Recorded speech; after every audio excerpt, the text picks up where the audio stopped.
Welcome back to the Scotti-BYTE channel, and this is Scott. So I hear that you can boast your channel subscriptions by simply having a cute cat on your channel. So this is Pebbles, and Pebbles would like to participate here in order to bolster the channel subscription rate and get you guys to like and subscribe. Anyway, today we're going to talk about mirrored pie holes. So the pie hole software is well known as a network-wide adware and malicious domain site blocker. And that's what most people use it for. Although Pi-hole can run on a Raspberry Pi, I run the Pi-hole on a LXD container, and I talk about LXD containers on the channel all the time because they're highly efficient, easy to manage, and super fast to spin up. So in my NginX Proxy Manager local DNS video and in my Windows DHCP and local DNS video, I focused on how Pi-hole can provide a great local DNS utility for your network. And this tutorial is going to focus on how to make a Pi-hole installation redundant on your network for higher availability. So you can add redundancy to your local DNS if your Pi-hole is performing the local DNS function. And we want to have a failover backup for your Pi-hole in the event that your Pi-hole goes down. So if you're using your Pi-hole for local DNS to reach your various services, whether it be an SSH terminal, or as we talked about in the video on local DNS, reaching your actual services through your domain and using NginX Proxy Manager, but doing so locally, having a failover is really going to count. So there's a GitHub project named GravitySync, and it's designed to replicate your Pi-hole configuration, including your local DNS A and your CNAME records, from one Pi-hole to another. And the replicated Pi-hole will have its own traffic logs, statistics, and upstream DNS resolvers. And GravitySync will replicate your ad list settings, your whitelist, your blacklist, and your DNS settings as well. So in my production environment, I have two Pi-hole instances. One is called Pi-hole main, and the other is called Pi-hole backup.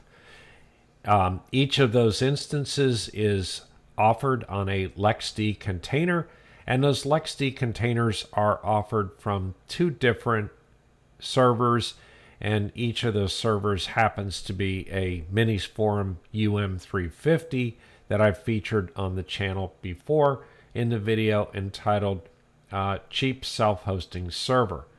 So in this particular case, you can see that even though these servers are replicated, they're going to have different clients. Here we have 53 clients being offered here that it's logging queries for and blocking queries for, and you can see that it's blocked 8.5% of those queries from either domains that offer adware or other types of malware or domains that are known to be an issue. And then we go to my backup Pi-hole, you can see that there's been 17,000 queries, and there's 37 clients over here, and 11,000 queries have been blocked, which is a total of 63%. And so it has a much higher block rate. So you don't have any guarantee when you replicate these Pi-holes that any client will be on one versus the other, but they may switch between the Pi-hole clients, and you may notice some differences.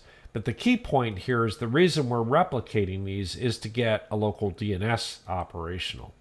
So in this particular case, if I go down to my local DNS area and I look at my DNS records, you can see that I have a number of DNS entries for various things. Matter of fact, I have 5 pages of them here that are showing my various nodes. If I go to the second page, so on, you can see that. And likewise, if I go over to my backup Pi-hole and I look at local DNS and look at DNS records, you're going to see the exact same DNS records because those are being replicated to the backup Pi-hole as well. If we go back to the main Pi-hole and we look at the CNAME records, we also have a whole bunch of CNAME records. And if we go to the backup Pi-hole, likewise, if we look at CNAME records, we have the same CNAME records, and these CNAME records are being replicated as well. The configuration of your Pi-hole settings also involves adlist group management, and the adlist groups are actually replicated between the primary Pi-hole and your backup Pi-hole. So something that is not replicated, however, is if we go to settings, you're not going to want to set up your DHCP server, and hopefully your router is performing DHCP, because it will not replicate DHCP settings. But if you do have a backup Pi-hole, you can't have two DHCP servers on the same network, which is one of the reasons why I generally recommend that you allow your router to perform the DHCP function. And that being said, the DNS settings where we have the upstream DNS server specified, in my particular case Cloudflare, these settings are not replicated between your primary and your backup Pi-hole either. So here you can see I have Cloudflare set. If I go to the backup Pi-hole, I also have Cloudflare set over there. So I'm going to create a test environment for two more Pi-holes in my configuration here so that we can see how this is put together. And then typically on my channel, I create LXD containers. So I'm doing a LXC launch, Ubuntu 22.04. And in this case, I'm going to call it Pi-hole because that's a good name. And I'm saying profile is going to be default, and then profile is going to be bridge profile. So the bridge profile is explained on my cheap self-hosting server video, and it's also explained on my LXD Containers 101 video. And then I set boot.autostart equals to true, which will go ahead and start this Pi-hole instance anytime this particular host boots up. So that's all there was to creating that instance. Let's also go and create another instance called Pi-hole-backup. And so if you haven't watched my channel before and you don't look at LXD containers, it's just that easy to create two brand new servers and configure them. Now we can see those servers by simply doing a LXC list. And there's both servers up and running. They don't yet have IP addresses. It usually takes just a little while before you get an IP address. And now we do another LXC list, and you can see that I have two IP addresses, and Pi-hole is running at 172.16.1.246, and Pi-hole backup is 172.16.1.231, and my main LAN is addressed at 172.16. For my demonstration purposes only, you'll notice that I created both Pi-hole instances on the same machine, but for redundancy purposes, you would want to create them on separate machines. So moving right along, I'm going to do a LXC exec Pi-hole bash, which will enter the bash shell on this particular Pi-hole, and then I'm going to do an apt update, ampersand apt upgrade -y, and that'll go ahead and bring that container all the way up to the current repositories and updates.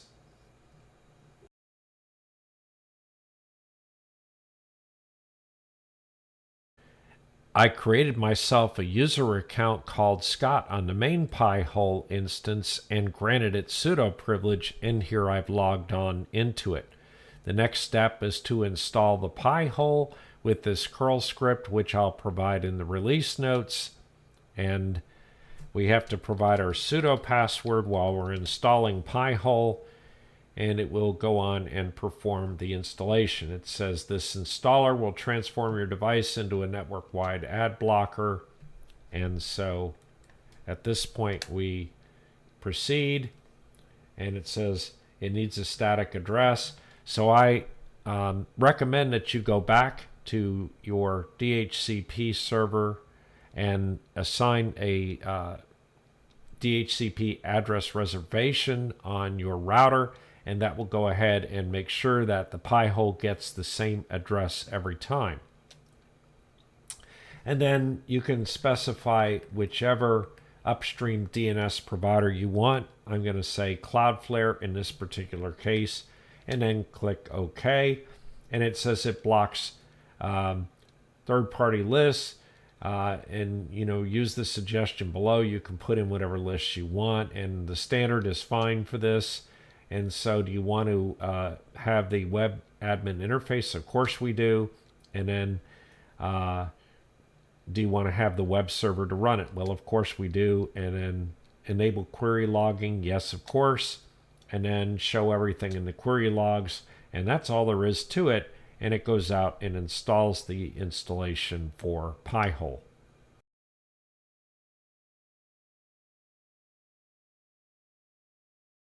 At the end of the Pi-hole installation, they let you know that you can go to the address of the Pi-hole with /admin at the end, and it gives you an initial admin password for your instance of Pi-hole. I like to go ahead and say Pi-hole -a-p,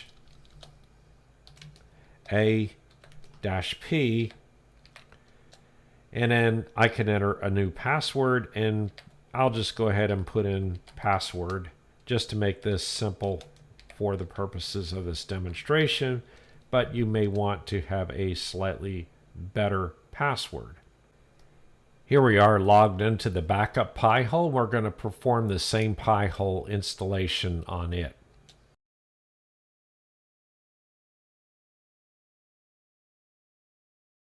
Here we are on the primary Pi-hole, and I can go ahead and type in password. Hopefully that'll work. And it logged me in. So right now there's nothing in the query log because we don't really have anything pointing to it. So there's nothing being logged per se, and we don't have any clients connected to it. You're going to want to head over to your router configuration page, and in my case I'm using a Unify UDM Pro, and so you're going to want to go down to the settings and networks, and then you're going to want to look at your main LAN, and then set your DHCP name servers to manual. In this case, my production server is set up as 172.16.1.6, which is the address of my primary Pi-hole, and then 172.16.2.1, which is the address of my backup Pi-hole. And then I have 1.1.1.1, which is Cloudflare, and that's set up as a tertiary address. And then I have 1.0.0.1 set as the last address. It depends upon how your router is set up and how many fields it allows, but generally they always allow you to have both a primary and secondary DHCP name server specified. In my case, since I'm using IPv6 also, and as you recall from my video about local DNS, in order to support Windows, which searches the DHCP IPv6 servers first, and since I have IPv6 enabled, this address right here is the address of my primary Pi-hole for IPv6, and this is the address of my Pi-hole, or my backup Pi-hole for IPv6. And then my third address here and my fourth address are the IPv6 addresses for Cloudflare. Once those DHCP settings are set for your primary Pi-hole and your backup Pi-hole, then when you go back to the Pi-hole program, you will see in the dashboard that the number of active clients will begin to increase as the DHCP leases expire for various nodes on your network. They will update and get the new addresses of the Pi-hole and begin logging things in the query log of the Pi-hole. So now in order to use local DNS, we have to make some local DNS entries. And in my case, I'm going to go ahead and say the domain can be either a full domain, as we talked about in the local DNS, or it can just be the particular node. So in this particular case, I'll go ahead and say something like web server, and I'll say web server is going to be offered at 172.16.1.10, and I'll go ahead and add it, and then I'll add another one called I don't know, Rocket Chat, and it's going to be at 172.16.1. I don't know, 10, and add it, and then let's say we have another one called Discourse, and we'll put it at 172.16.1.30. So here you have these three down here. You'll notice that when I input Rocket Chat, it had a capital letter. Domain entries are always going to be made in lowercase, so the case really doesn't count. We might also make an entry for something like, using my last video, I might have made an entry for Scotti-BYTE.com, and its IP address might have been like 172.16.1.215. And so that would be for my domain entry. And then if I came down to CNAME records, I might create a CNAME called something like test.scotti-byte.com, and that would point to Scotti-BYTE.com. And let's make a second one called test2.scotti-byte.com, and that might point to Scotti-BYTE.com. So now we have both local DNS entries and we have CNAME entries. So if we go over to the other Pi-hole, these entries will not exist over there yet. In order to get this Gravity Sync script to work, we're going to need to grant the ability to use the sudo command without entering the sudo password. And so that's not really particularly dangerous for this end user application, if you will, because nobody will be really signing on to this site, and they'd have to have sudo in order to use this anyway. So the command is going to be sudo edit equals nano space VISUDO, and it will ask for your sudo password, and then it will go into this editor. You want to scroll down in the editor, and you're going to find a line that says percent sudo all equals all, like this. And it says allow members of group sudo to execute any command. And we're just going to change this ever so slightly, and we're just going to say no passwd:all. And then we're going to do a Control X and exit the editor. And then we'll go ahead and log out of this Pi-hole and back in it again. And then we'll do a sudo ls as an example, and it will go ahead and do the sudo command, and you see it did not prompt for a password. And if you didn't think that really worked, we can do a sudo su, and there we are, we're in as root, but we did not get prompted for a sudo password. Now we want to sign on to the backup Pi-hole and make the same changes with the sudo space edit equals nano space VISUDO. It enters the file. We scroll down to the bottom and we look for the line that says sudo again. We move over here and we type in no passwd:all, and we do a Control O to output the file, and we hit enter. and we do a Control X to exit the editor. Now we log back into the main Pi-hole, and over here we do a curl command to install the Gravity Sync program.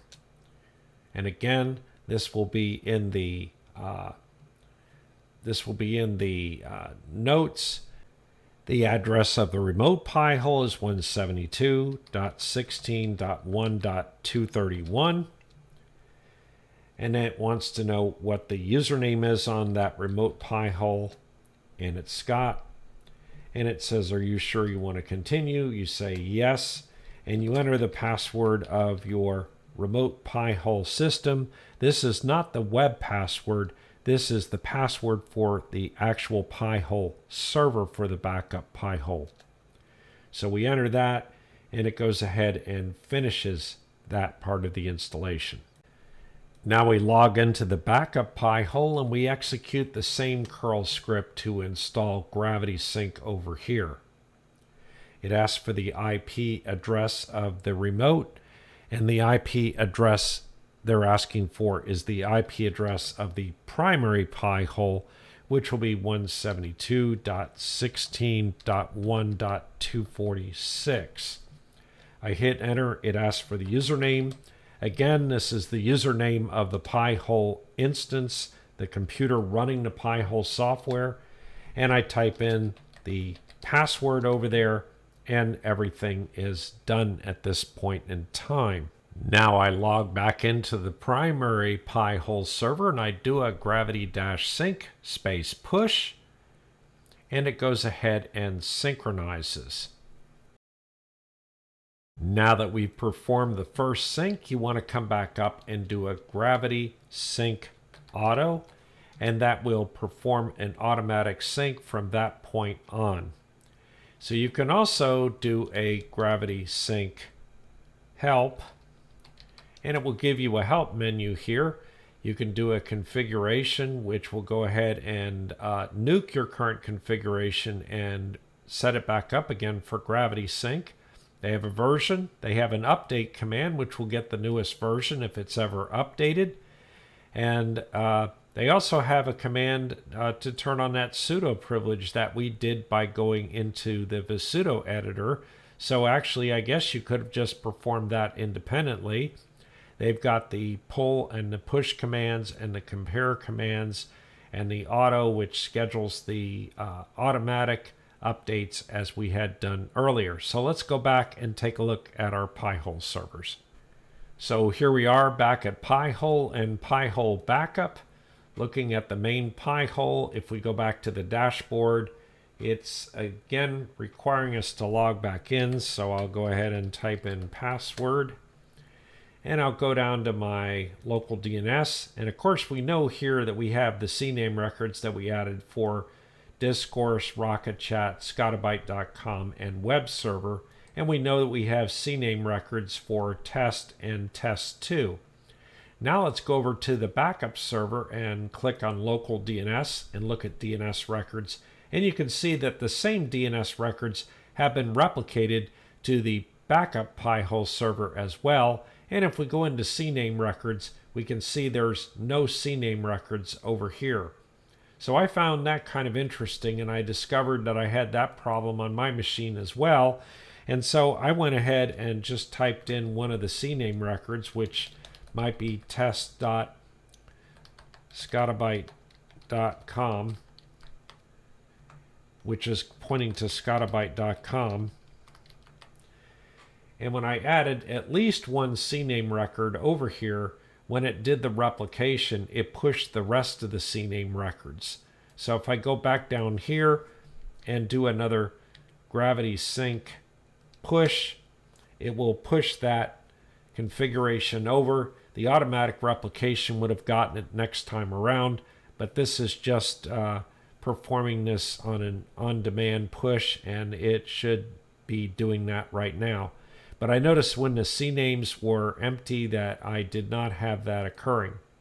So now we go back over here and we go back up to our dashboard, come back down to local DNS on the backup server and look at CNAME records. You can see that test and test2 are over here.